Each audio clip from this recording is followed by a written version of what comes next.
Welcome back to Cooking with Glenn and Katie. Today we'll be making some oyster stew and we'll make some salmon stew. Katie, they're from your grandparents. Paw made the oyster stew and Nana, your mom's mom, made the salmon stew. You've grown up with it, haven't you? Yes, they are both delicious and I cannot wait to make them today with you, Dad. It's gonna be perfect. It's freezing cold outside too here in Charlotte. I think we're having some winter weather coming in maybe this weekend. So when you're watching this, if there's winter weather, we predicted it all. But the stews are great to eat on winter days. Yes. They would be very good. Both of these recipes are made about the same way. And so we decided to do both and we can compare them and talk about each one of them, what we like about them. Yep. So let's get started. I put the oysters in the bowl so I would have an empty container. Dad always filled the empty container 3 times with whole milk.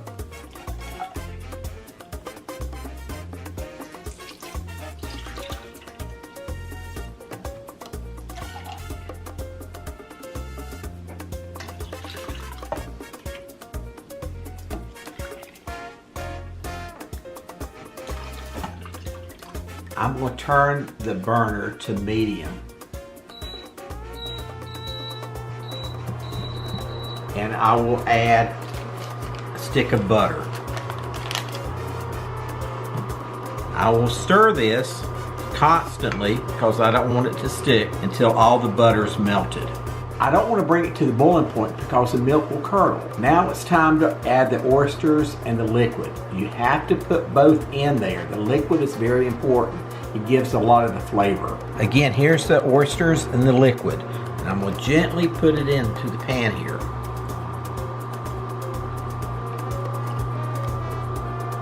The oysters are cooking. I know they're done when they start floating and the edges start to curl. I will add some pepper and salt.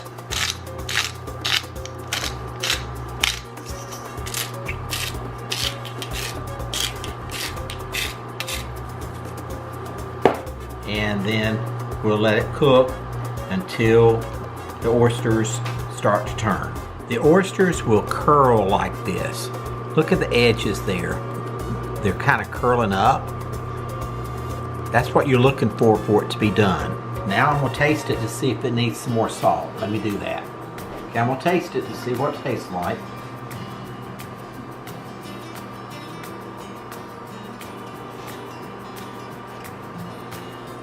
Very good. It's about done. I'm going to let it get a little bit hotter and then we'll set it aside and make the salmon stew. Now it's time to make salmon stew, which is actually pretty much identical to the oyster stew. We're still going to use the 3 cans worth of milk and the whole stick of butter, but instead we're using canned salmon. So let's get started. I'm going to pour the salmon and the juice into this bowl because I want to keep both. However, in canned salmon, there are also bones and skin that I'm gonna go ahead and separate from the meat and the juice. Okay, so I'm gonna go ahead and just take it. As you'll see, there are bones right here. So I'm actually literally going to be pulling these up and putting in the bowl to discard. Now, my dog Music loves these and she chews them up thoroughly so they don't ever affect her. And Dad's chickens, I think, like the bones as well. So nothing ever goes to waste. And this dark skin, I'm also just scraping that off with my hands as well. So this piece is done and I'm just gonna keep working my way around, scraping off skin and any bones that I may feel. This is the skin and bones that I removed, so not very much, but that way we don't have to worry about any crunch in our soup. Now I have run the salmon through my fingers to break it down smaller. Now have no fear. If you end up eating the bones or leaving them in, you won't die. Your body can absolutely digest the bones. We just don't prefer the crunch, and we also prefer to get our calcium in different ways. Just like with the oyster stew, I'm going to put the pot onto medium heat.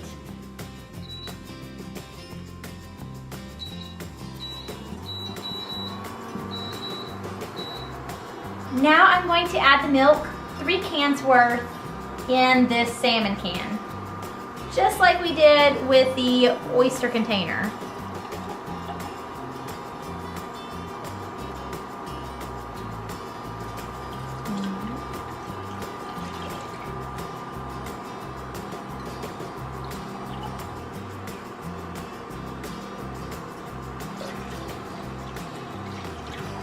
Now for the 3rd can. And the great thing about this is it actually gets out the leftover salmon pieces that were in the can.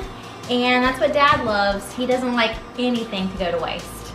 And now I'm gonna go ahead and add the stick of butter. And just like we did with the oyster stew, we're going to continuously stir the milk and the butter until the butter is completely melted. And then we'll go from there.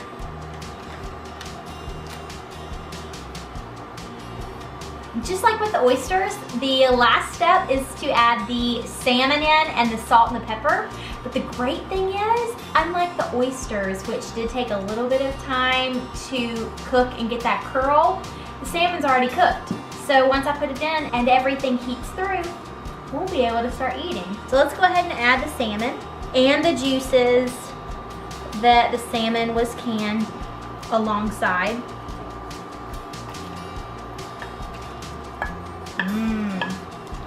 Stir this together for a moment, then we'll go ahead and add the salt and the pepper. So, switching it up from what Dad did, he started with pepper. I'm gonna start with salt.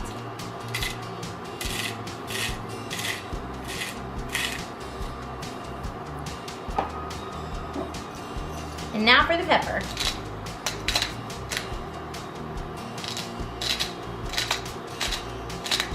And now, I'm just stirring these together. And once I'm ready to eat, it'll be ready to go. So now I'm gonna try some. So let's see.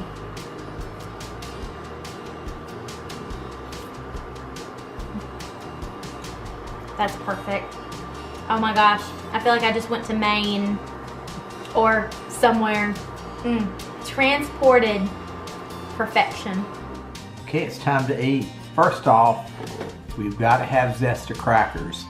This is one name brand we always use. My dad won't eat any except for Zesta. I grew up on Zesta crackers. I'm gonna try oyster stew. So I'm gonna put a cracker in here. And another thing we always use, a name brand, is Texas Pete. It's perfect in oyster stew and the salmon stew. I always put the crackers in first, and then I put the hot sauce in. Now I'm gonna taste it.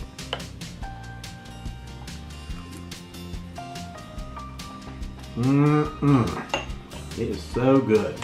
Now I'm gonna get a bite with oyster in it. Very good. Growing up, Mom and Dad would make this, and I'd always ask for them to give me all the broth but none of the oysters. So I must confess that even though I'm 31 and I've eaten this the majority of my life, I've never tried an oyster. So just for you guys, I'm gonna try one today. I had Dad get me a really, I was gonna say a really small piece, but this doesn't look as small as I had asked for, but we're just gonna go for it, okay? I'm not gonna look at what it looks like, but here we go.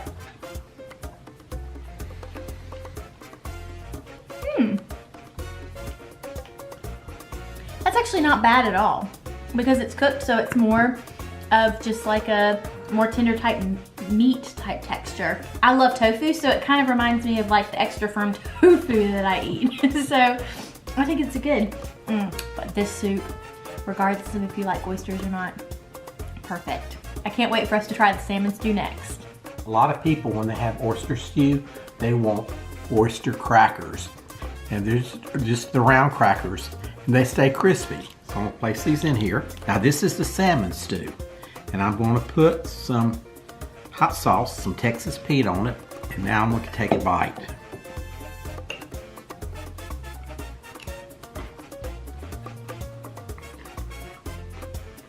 I'm gonna get some meat.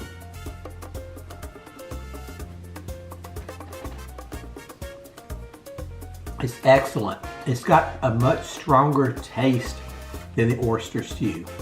It's very good. Like Dad, I'm going to try some oyster crackers in my salmon stew. not that many. I'm not huge into it. I love the salmon stew the most. I'm not gonna put the Texas Pete, although to each his own. I support Dad with eating his Texas Pete, but let's go ahead and see. This looks delicious. I've got some meat in here, my crackers, and my stew, or my broth.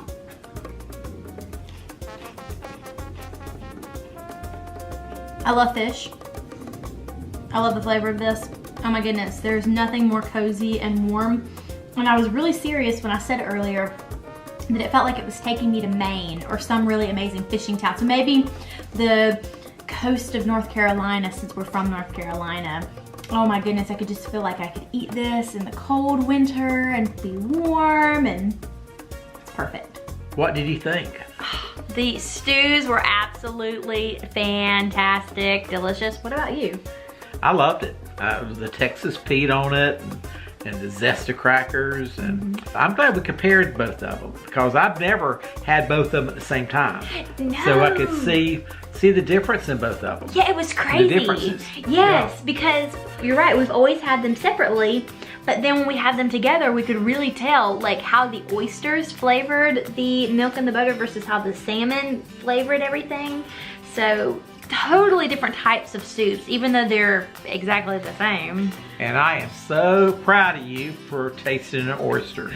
Yes, it was quite an experience. You got to see the wonderful first try that I had. After I tried that, I said, hey Dad, give me another slice, and maybe it could be more of like a full oyster. That was a bad idea. Oh my goodness. It didn't quite work, did it? It did not quite work at all. So I'm so sorry that I did not catch it on the camera, or maybe it's a good thing that I didn't catch it on the camera because I had to spit that thing out. Yeah, so I was down at oyster that I didn't get to eat. I know, Dad doesn't like to waste anything, but I'm pretty sure he didn't want that oyster. Right, okay, well anyway, it was a joy getting to try the oyster. So I would suggest if you've never had oysters, definitely cut them down into smaller size pieces, and the little like things like that, just cut them off. That way you don't have any weird textures. It tastes more like meat of the... That's enough, Katie. There we go. So, well, a couple of videos back when we made pad thai, Dad shared what he would change, or his suggestions, like actually adding meat versus tofu. So today, this is my turn. But the oyster stew, many people just like the stew part. Yes. Yeah, it's good even if you don't want to taste the oysters. Absolutely, absolutely. I would say that the flavors were so different. The salmon is a little bit more fishy, so if you'd rather have a less fishy type flavor, go with the oyster stew. Katie, did you realize that we both had 3 bowls of each one of those? We did. Yeah, we couldn't quit eating. Basically like 6 ramekin fulls of soup each. Oh, amazing. Yeah, when we cut the camera off, we just enjoyed it, had some good conversation. Yes. Very good time. Yes. But we are so glad that you guys decided to join us today. If you haven't already, please subscribe, give us a thumbs up. Be sure to hit the notification button when you do subscribe so you can be updated. We post videos every single week. And also be sure to comment. We would love to hear from you. And we will see you guys next week. See ya. Bye.